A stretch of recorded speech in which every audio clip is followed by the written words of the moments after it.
प्यारे भाइयों और बहनों, आप सभी को मेरी तरफ से प्यार भरी नमस्कार। आशा करता हूँ कि आप सभी लोग स्वस्थ होंगे। आज का ये वाकया हमारी एक सत्संगी बहन फैनी जी का है, जो कि विदेश रहती हैं। अपना वो ये वाकया साझा करते हुए हमें बताती हैं कि किस प्रकार सतगुरु ने उनकी संभाल की। फैनी जी को अपने जीवन में 3 महापुरुषों से मिलने का सौभाग्य प्राप्त हुआ। आइए सुनते हैं उन्हीं के शब्दों में उनका वाक्य। संत कृपाल सिंह जी महाराज ने मुझे सन 1968 में नामदान दिया और उनके बाद उनके उत्तराधिकारी संत दर्शन सिंह जी महाराज ने मेरी पूर्ण संभाल की। संत दर्शन सिंह जी महाराज की 1983 की बोगोटा यात्रा के बाद मुझे सत्संग का इंचार्ज बना दिया गया और मैं महाराज जी के कार्यों में अब पहले से अधिक व्यस्त हो गई थी। अप्रैल 1989 में मैंने एक स्पष्ट दिव्य दर्शन देखा कि सतगुरु दर्शन चोला छोड़ रहे हैं और इस बारे में मैंने उन्हें लिखा भी। अगले महीने उन्होंने भारत से मुझे फ़ोन किया और सत्संग के कार्यों के बारे में बातचीत की। मैं अंदर से बहुत दुखी थी और इसी के साथ 10 दिन बाद वो अपने भौतिक चोले को छोड़कर चले गए। 12 मई 1992 मुझे एक स्वप्न दिखाई देता है। मैंने देखा कि मेरे आधे शरीर को लकवा लग गया है, मेरी जबान लड़खड़ा रही है और मैं अपने उल्टे हाथ और उल्टे पैर को वश में नहीं कर पा रही। मेरा शरीर जैसे सुन्न था। मेरी हालत बहुत नाजुक थी और तभी मेरी आंख खुल जाती है और मैं रो पड़ी। इस पर मेरे पति ने मुझे यह दिलासा दिया कि यह बस एक बुरा सपना है और मैं इसे भूल जाऊं। परंतु 5 दिन के बाद जब यह बात सत्य साबित हुई तो सबके पैरों तले जमीन खिसक गई। मैं अपने घर की सीढ़ियों से ऊपर जा रही थी। एकाएक मेरे उल्टे हाथ और पैर ने काम करना बंद कर दिया। वो तो शुक्र है कि मैंने रेलिंग को पकड़ा हुआ था। क्लिनिक पहुंचते पहुंचते मैं अपने होशो हवास में थी। जैसे ही क्लिनिक पहुंची तो मैं बेहोश हो गई थी। एक जाने माने सर्जन ने मेरा मुआयना करने के बाद मुझे बताया कि आपकी हालत बहुत खराब थी और इन्हें दिमागी रूप से बहुत चोट पहुंची है, जिसका ऑपरेशन करना पड़ेगा और गारंटी नहीं कि ये ठीक होंगी कि नहीं। ये सब बातें मुझे बाद में पता चली। मैं 18 दिन तक बेहोश थी और इसी बेहोशी के दौरान मुझे बहुत सारे परालौकिक अनुभव हुए जो आज भी मुझे स्पष्ट रूप से याद हैं। मैंने देखा कि मैं एक दूसरे लोक में पहुंच गई हूं। किसी ने मुझे एक द्वार की ओर यानी कि एक दरवाजे की ओर जाने का रास्ता बताया। जैसे क्या ये वाकया आपको पसंद आ रहा है? अगर हाँ तो आप चैनल को सब्सक्राइब करें ताकि भविष्य में भी ऐसे वाकया आप तक पहुंचते रहें। मैंने उस दरवाजे से प्रवेश किया तो मैं एक कमरे में पहुंच गई, जहां पर एक बड़ी अंडाकार मेज के चारों तरफ सज्जन पुरुष बैठे हैं। उन सभी ने सफेद कमीज और काली पैंट के साथ कोट पहना हुआ था। कमीज पर सामने और भुजाओं की तरफ बहुत सुंदर कढ़ाई की गई थी। बड़े आश्चर्य से मैंने पहले व्यक्ति की ओर देखा और उसने मेरी तरफ देखकर इशारा किया और ठीक ऐसा ही इशारा उसने बारी बारी दूसरे व्यक्तियों को किया। मैंने सोचा कि वे लोग कर्मों का हिसाब करने के लिए यहाँ बैठे हैं और तब मुझे यह एहसास हुआ कि मेरी मृत्यु निश्चित है। उस समय तक मुझे दुनिया से जाने का कोई दुख महसूस नहीं हो रहा था। उनमें से एक ने मुझे कहा, देखो यह तुम्हारा शरीर है, और एक बेकार सी चीज की तरफ इशारा किया।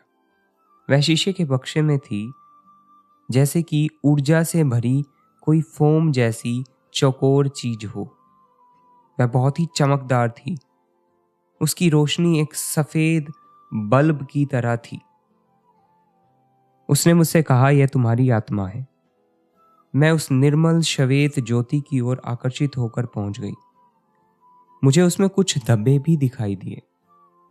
मैंने जब अपनी आत्मा की ओर देखा तो मैंने महसूस किया कि इन धब्बों के कारण आज मुझे अपनी आत्मा की शुद्धि के लिए फिर से एक नया जीवन लेना पड़ेगा। मुझे अपने आप पर आत्मगिलानी हो रही थी, क्योंकि इन धब्बों से, इन दागों से बचा जा सकता था। ये दाग मेरी आत्मा पर इसलिए पड़ गए थे क्योंकि मेरे दिल में दूसरे लोगों के प्रति गलतफहमी भरी हुई थी। इसके साथ साथ मैंने अपनी पिछली जिंदगी की कठिनाइयों को भी देखा और मैंने महसूस किया कि मुझे क्यों एक नया जीवन लेना पड़ेगा। मुझे यहाँ यह भी एहसास हुआ कि दूसरे जन्म के लिए जो परिस्थितियां होंगी वो मेरे अनुकूल नहीं होंगी, क्योंकि इस जीवन में सारी स्थिति मेरे अनुकूल थी। मेरे बच्चे बड़े हो चुके थे, मेरा परिवार अच्छा था, मेरे पास अच्छे आर्थिक स्थिति, पैसे थे, सब अच्छा था। सबसे बड़ी बात कि मेरे पास एक समर्थ गुरु थे। वहाँ ऐसी आत्माओं की लंबी कतार लगी है जो उस तरीके के धब्बों के कारण पुनर्जन्म लेंगी और प्रभु में विलीन नहीं हो पाए। अगर उनकी आत्मा पर ये धब्बे ना होते तो वो प्रभु में विलीन हो सकती थी। अब वो इस लाइन में खड़ी अपने नए जन्म की प्रतीक्षा कर रही हैं ताकि वो फिर से पवित्र हो सके। यहाँ पर दोबारा जन्म लेने की संभावनाएं बहुत कम थी। इस मंडल में कम लोगों के अपने बच्चे थे। मुझे इस स्थिति की गंभीरता का एहसास हुआ। उस समय मैं गहरे शोक से घिर गई। मैंने संत दर्शन सिंह जी महाराज को याद किया। घुटनों के बल बैठकर मैंने महाराज जी से प्रार्थना की, महाराज जी मुझे सहायता दें, मैं अकेली इन हालातों से नहीं गुजर सकती। सतगुरु दर्शन उसी क्षण मेरी मदद के लिए पहुंच गए। मेरी आत्मा को देखकर वो भी अचंभित लग रहे थे। मैं उनके विचारों को पढ़ सकती थी। उनके विचारों में वो कह रहे थे, मैंने अनेक बार फैनी को सुधरने के लिए कहा और अब देखो परिणाम सामने है। वे मेरे करीब आए और कहा, मैं तुम्हें एक खास जगह ले जाने आया हूँ जो तुमने अपने निष्काम सेवा और सतगुरु के कार्यों से प्राप्त की है, और जो प्रेम तुमने लोगों में बांटा उसके लिए मैं तुम्हें वहाँ ले जाने आया हूँ। पर प्यारी बच्ची, मैं इन धब्बों की वजह से तुम्हें वहाँ नहीं ले जा सकता। मैंने कहा, प्यारे सतगुरु, इसलिए तो मैंने आपको सहायता के लिए पुकारा है, क्योंकि मैं इस तरह से नहीं जाना चाहती। उन्होंने मुझे कोई उत्तर नहीं दिया। वे उन दो महापुरुषों के पास गए जो वहां गलियारे में चौकड़ी लगा के बैठे थे। उन्होंने झुककर उनमें से एक के साथ कुछ बातचीत की। मैं देख नहीं पाई कि वे कौन व्यक्ति थे जिससे वो बात कर रहे हैं। उनकी बातचीत सुनने का जब मैंने प्रयास किया तो मुझे बहुत कष्ट महसूस हो रहा था। मैं उनकी बात सुन नहीं पा रही थी। वह व्यक्ति तुरंत उठकर मेज के पीछे बैठे व्यक्तियों में से एक के पास गया। उसने मेज पे बैठे हुए लोगों को कहा, मैं चाहता हूं कि फैनी को एक मौका और दिया जाए। वह गुरु के कार्य अर्थात परमात्मा के कार्य में सहयोग करती है। एक बुजुर्ग व्यक्ति ने कहा, उसे अनेक अवसर दिए गए थे लेकिन उसने अपने आप को नहीं बदला। उसी वक्त संत राजेंद्र सिंह जी महाराज प्रकट हुए और उन्होंने जोर देकर कहा, जैसे कि आदेश दे रहे हूं, कि मुझे एक और मौका दिया जाना चाहिए। और अपनी बात कहकर बिना उनका उत्तर लिए वे मेरे भौतिक शरीर के पास आए जो कि एक स्ट्रेचर पर पड़ा हुआ था। उन्होंने मेरे अकड़े हुए शरीर को हिलाया और देखा कि उसे तो लकवा लग चुका है। वे कर्मों के न्यायाधीश के पास पहुंचे। उनसे कहा, नहीं, इसे लकवा नहीं दिया जाना चाहिए। मेज के पीछे बैठे व्यक्ति ने कहा, यदि इसे इस हालत में ना रखा गया तो यह अपने आप को कभी नहीं सुधारेगी और इस दुनिया से कभी ऊपर नहीं उठ सकेगी। लकवा होने पर यह 2 वर्ष में ही अपनी मंजिल तक पहुंच जाएगी। संत दर्शन सिंह जी महाराज ने शपथ लेने के अंदाज में अपना हाथ उठाया और उत्तर दिया कि मैं इसकी निगरानी करूंगा। मैं वादा करता हूं कि यह अपनी यात्रा पूरी कर लेगी, लेकिन इसे लकवा नहीं होना चाहिए। यह इसे कर सकती है, मुझे इस पर विश्वास है। संत राजेंद्र सिंह जी मेरे पास लौट कर आए। मेरा अस्तित्व जैसे एक भाप की तरह था, एक तेज धुआं जो उड़ रहा है। वह मेरे करीब आए। उन्होंने अपनी उंगलियों से मेरे सर को छुआ। मेरी पूरी देह में एक करंट सा दौड़ गया। मुझे यह एहसास हुआ कि जैसे मेरे शरीर का बायां हिस्सा अब ठीक हो जाएगा। मुझे विश्वास था कि मैं फिर से चल सकूंगी, अपने हाथ पैर चला सकूंगी और मैं अपनी देह में वापस लौट आई। 2 सप्ताह के अंदर मैं आंशिक रूप से होश में आ गई थी। तब मुझे यह एहसास हुआ कि मुझे तो बांध कर रखा गया था। एक नर्स हर समय मेरा ध्यान रखने के लिए थी ताकि मैं कोई हलचल ना कर सकूं। मेरे सब कार्य उसे करने थे। जैसे ही मैं बोलने लायक हुई तो मैंने बताया कि मैं चल सकती हूँ। मैंने बड़ी कठिनाई से नर्स को अपने हाथ को हिलाकर दिखाया। 3 जून को मुझे अस्पताल से छुट्टी दे दी गई और इसके 5 दिन के बाद मैं व्हील चेयर पर बैठकर अपनी जांच करवाने आई। 20 दिन के अंदर मैं फिर से चल फिर रही थी। यह सब देखकर डॉक्टर भी हैरान थे। जिस डॉक्टर ने मुझे स्थायी रूप से लकवाग्रस्त घोषित कर दिया था वह भी हैरान थे। उसने कहा कि 25 वर्षों में यह पहला मौका है जब कोई मरीज इतनी जल्दी ठीक हुआ है।